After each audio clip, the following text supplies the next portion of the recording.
let's discuss Miss Potts's latest video. And I know she's gonna whine and scream and cry and say, I took her out of context.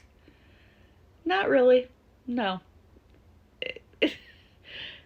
Her context is very easy to understand, and it's that she doesn't understand what she's talking about. But let's get started. Because the civilian thought that maybe that officer was a suspect in a case. And that civilian decided, hey, you know what? I'm going to go surreptitiously obtain this officer's DNA and I'm going to upload it into a third-party database as though it's mine, just so I can get all of the information that I'm looking for on this officer. What do you think would happen to me if I did that? What do you think the federal government would do to me? What charges do you think the federal government would levy against me if I went and surreptitiously obtained, hypothetically, Corporal Brett Payne's DNA? Okay, she's horrible at comparisons because Brian Koberger's DNA was left at the crime scene. It was on the sheath, on the bed, partially under victim. There's no expectation of privacy. So they can take that DNA and they can run it and do an STR profile and run it through CODIS, and they can do an SNP and run it through genealogy databases. Okay? Going and gathering Brett Payne's DNA from somewhere because you think in your delusional head that he may have been involved in the crime is not the same thing. Okay? His DNA was not left at the crime scene. Okay? It was not left on the sheath. Okay? It was not left where a putative perpetrator would have left their DNA. So therefore, you can't just go take his DNA from somewhere and then claim it as your own and run it through a DNA website. And I'm not sure if your brain understands that, but there's a difference. There's a big difference. But I think most of my audience is going to understand why it's apples to oranges. And let's continue. In my opinion, one of the biggest pieces of misinformation presented to the court by the state of Idaho has to do with the STR profile and CODIS being done first. Now, the reason that I say that is because since we have the motion to suppress IGG and the defense is declaring that based on the discovery turned over by the state, IGG is the origin, right? Now, I know we all kind of were like, oh shit, IGG was the origin in the beginning when we first heard that. IGG is the origin. I don't think a lot of us really understood what that meant, right?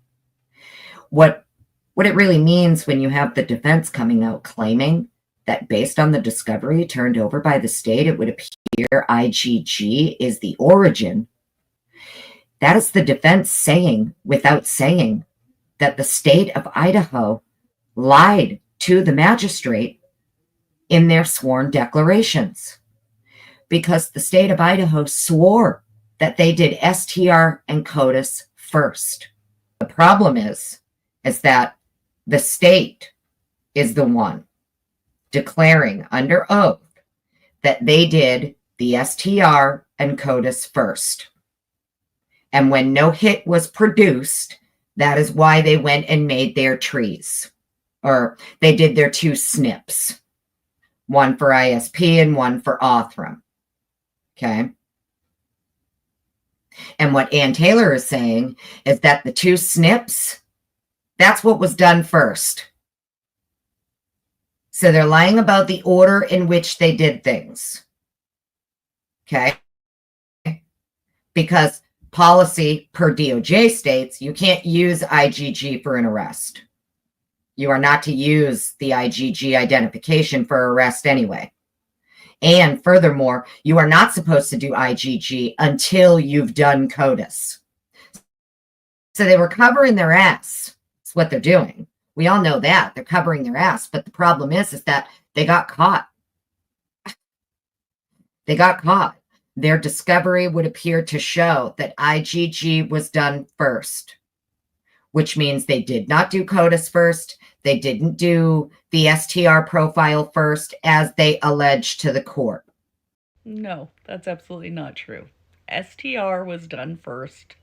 IgG was not done first. And there were not two SNPs, one at ISP and one at Othram, okay? ISP doesn't do SNPs. Yes, they do have a grant for IgG for cold cases.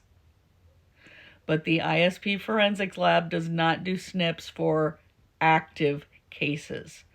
They ran an STR. That STR did not get a hit.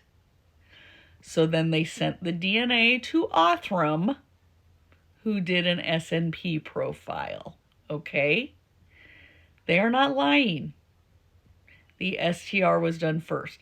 When Ann Taylor says that the IgG is the origin and therefore all the warrants should be tossed, she's not saying that the IgG was done first, okay? She's even acknowledged that the STR was done first.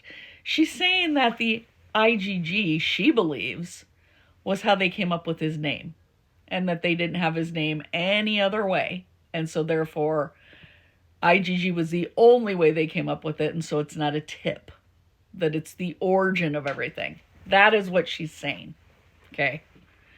And you have been told before, Miss Potts, that the STR was done first. But if you don't believe me, maybe you'll believe Anne in her own words.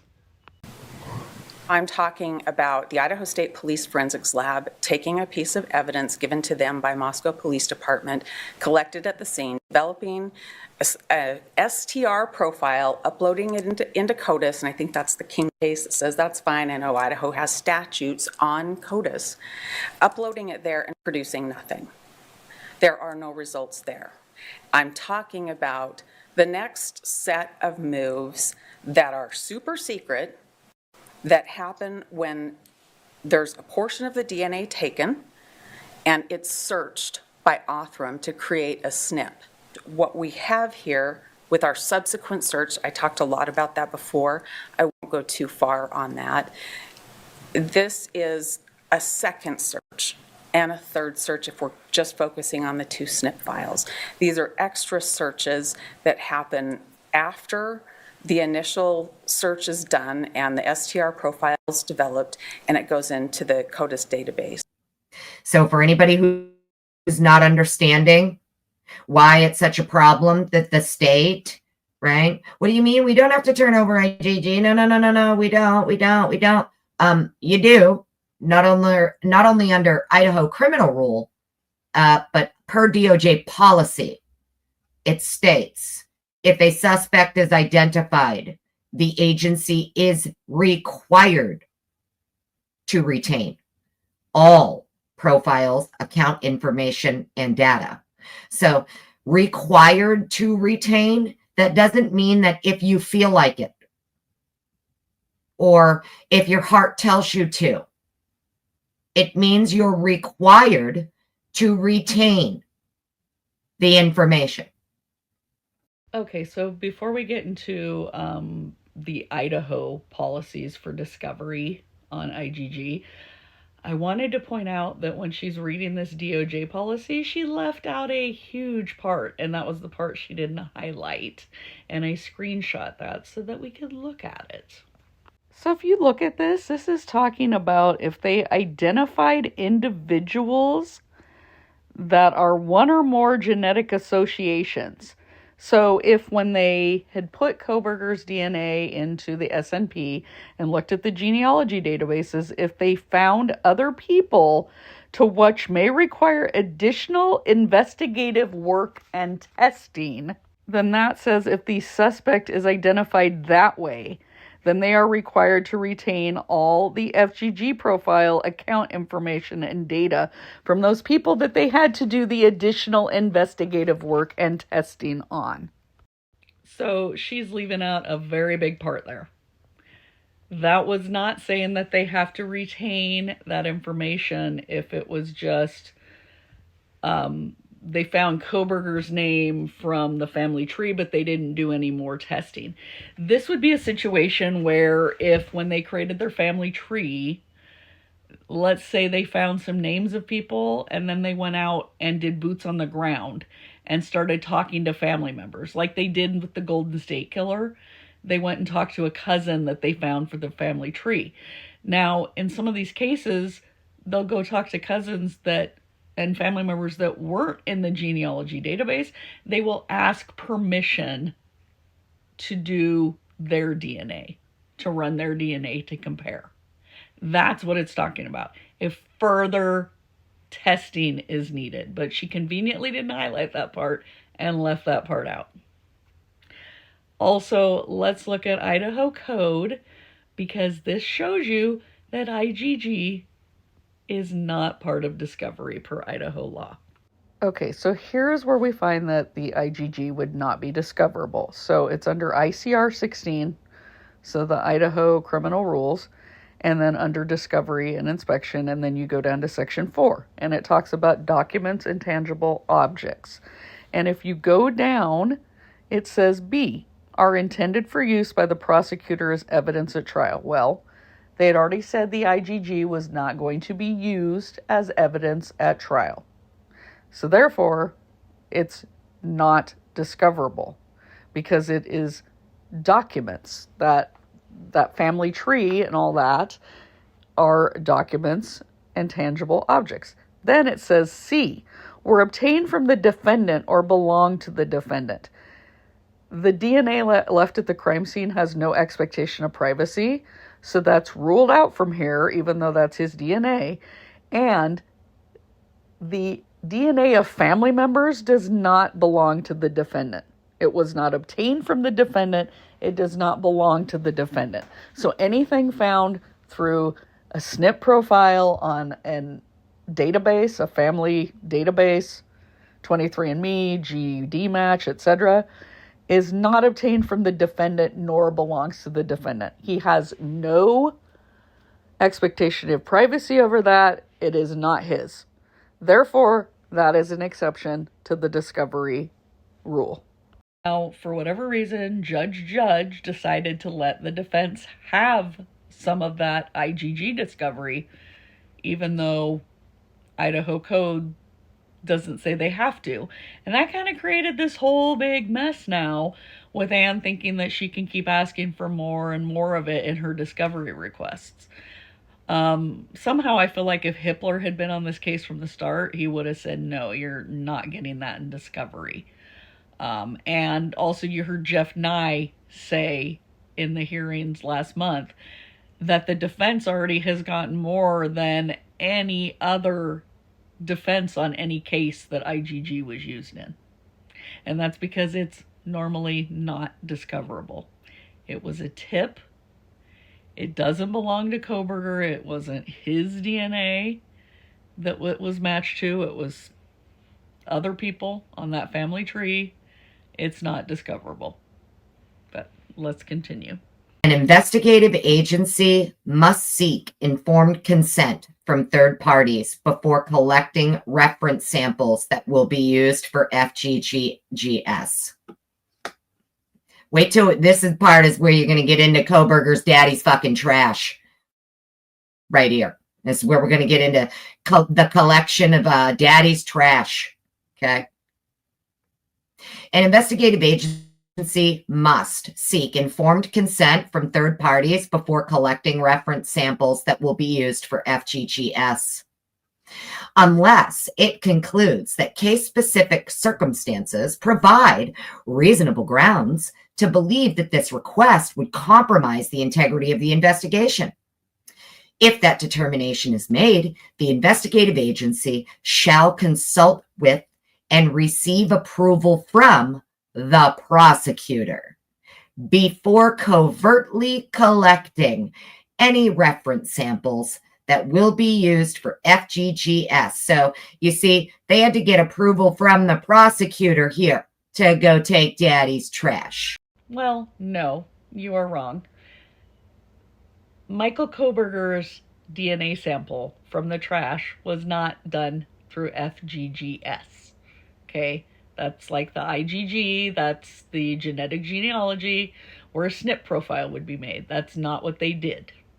His DNA sample was an STR, and they compared it to the STR sample that was on the knife sheath.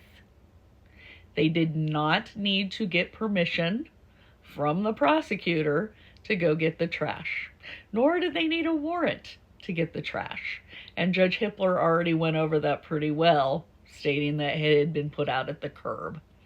And also, they had the garbage guys pick it up from the curb, and then they went and took it off site. So this is a non-issue. They compared STR to STR. His father's DNA was not used for FGG/IgG. So that part doesn't apply. And in case you still don't believe me, here it is right from court documents that they did an STR analysis from the trash for a comparison to the unknown crime scene DNA. So no, they did not use the FGG/IgG process on the dad's DNA. You can't arrest someone based solely on IgG. And it would appear that's exactly what they actually did. And what they did is they tried to tell the court, no, we did CODIS first and exhausted all other efforts first before going to IgG. And what Anne is claiming is that is absolutely untrue. Nope. Again, that's not what Anne is claiming. She admitted they did the STR profile first and ran it through CODIS. What she's trying to say is that they had no other information before doing a lot of those early warrants other than the IgG. So she's trying to say that that should have been included in those initial early warrants. So she's trying to say that they lied to the magistrate basically by omitting that they got Koberger's name from IgG. Not that they did IgG first. I've already shown you through Anne's own words that that's not true. The court documents are also out there where Logston even admits that the STR profile was done first. So I don't know why you keep negating reality in your head, but Anne is just trying to throw spaghetti at the wall to see what will stick by claiming that the IgG wasn't just a tip. And that's going to be something that's going to have to be looked at by Hippler, and he's going to have to decide what he thinks there. And we shall see in the upcoming weeks which he decides on the suppression. But no, they didn't lie. They didn't do IgG first. They did an STR profile first. Because when they put in AT&T Warrant 1, they were told, piss off. We don't produce that information to anybody but the feds. So the feds went and got them that information. The problem is they didn't tell the court that. Okay, that is wrong. AT&T didn't tell him that. Okay, AT&T gave Mowry and Payne everything except the timing advance records. Okay, at that time, timing advance was only given to the FBI. So not until the spring of 2023 could the police departments and all the rest of them get it. FBI could only get that then. But timing advance, everything else they requested, they got. So to say that they were told no, and then they went and got everything from the FBI. So FBI, obviously Agent Malins would have had the timing advance records from the federal subpoenas. But you also mentioned that the FBI doesn't need warrants. Well, guess what? Neither does Moscow PD. Because AT&T is considered third party, and that falls under third party doctrine. So the company can say that they do need a warrant, but technically one's not needed. It doesn't violate the Fourth Amendment to request that information without a warrant because it falls under third party doctrine. But yeah. I mean, I know Carpenter kind of made some things a little stickier, the Carpenter ruling, but still there's a lot of information you could actually request without a warrant under the third party doctrine. But Moscow PD did have warrants. Okay, so they did submit warrants, but the only thing they couldn't get from AT&T at the time was the timing advance. And you'll hear it talked about in court. Now, talking about the timing advance records, are you aware that AT&T didn't provide timing advance records in December of 2022? I do not remember.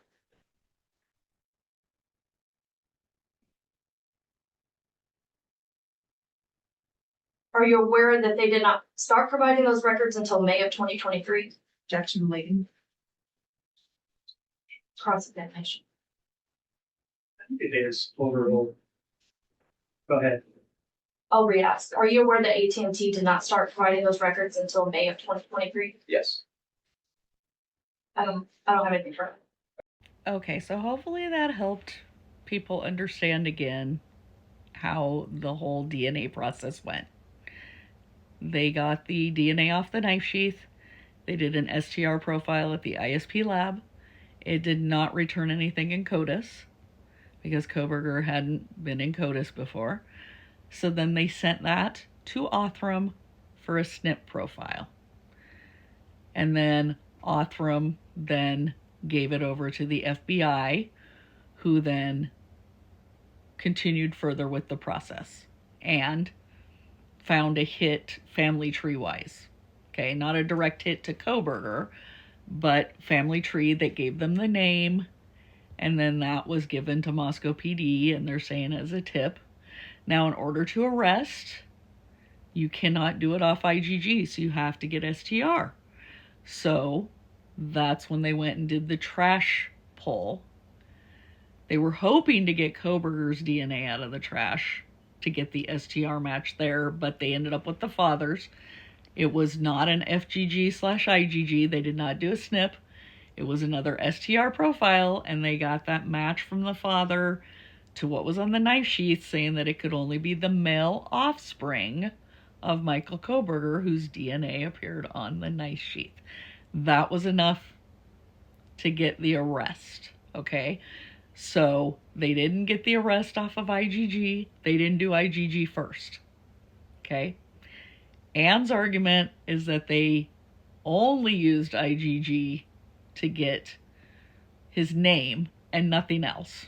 Okay, and then she's also trying to claim warrants were needed for the IgG process, which isn't true. Now, we don't know yet all the evidence in the case to know what exactly was in all those search warrants, to know how else they got to Koberger besides IgG, because prosecution is saying it's a tip and saying it was more than a tip.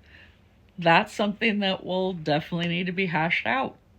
And I believe strongly Hippler's going to say the IgG is not going to be introduced at any point, just like the prosecution said. They weren't using it, not being introduced. But we shall see. Those suppression motions are still coming up. We still haven't heard anything about Frank's. And then also the AT&T warrants.